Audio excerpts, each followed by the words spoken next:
किस्मत कई मारी हम बागों में गईले, किस्मत कई मारी हम बागों में गईले।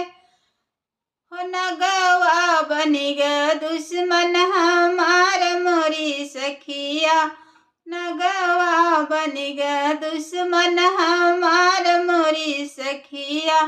किस्मत बा फूटल हमार मोरी सखिया।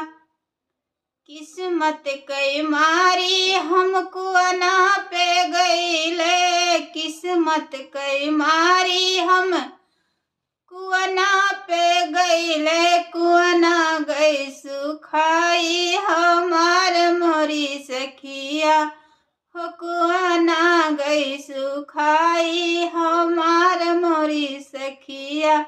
किस्मत बा फूटल हमार मोरी सखिया, किस्मत बा फूटल हमार मोरी सखिया।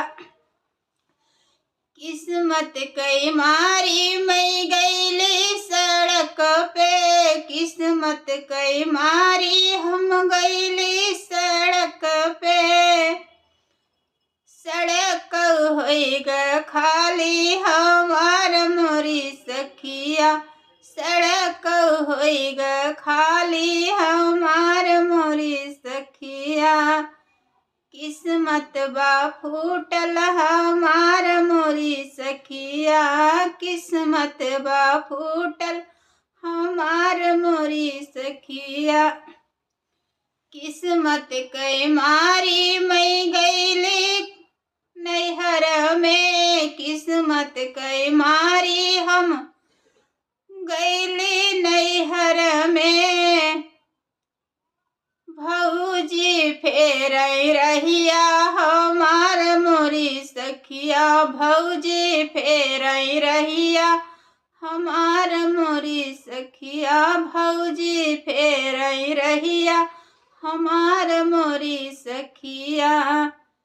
किस्मत बा फूटल हमार मोरी सखिया, किस्मत बा फूटल हमार मोरी सखिया। तो कैसा लगा तो आप लोग जरूर कमेंट में है। और आज से कंटिन्यू हमारा वीडियो आएगा, आप लोग जरूर इसी तरह जुड़े रहिए। और बहुत से सिस्टर लोग हमारा चैनल सब्सक्राइब करके भी छोड़ दिए हैं। प्लीज़ सिस्टर आपसे रिक्वेस्ट है कि आप लोग ज़रूर हमारे चैनल को सब्सक्राइब कर लीजिए और जुड़िए, हम ज़रूर सपोर्ट करेंगे और हमारा भी आप लोग सपोर्ट करिए। जय श्री कृष्णा, राधे राधे।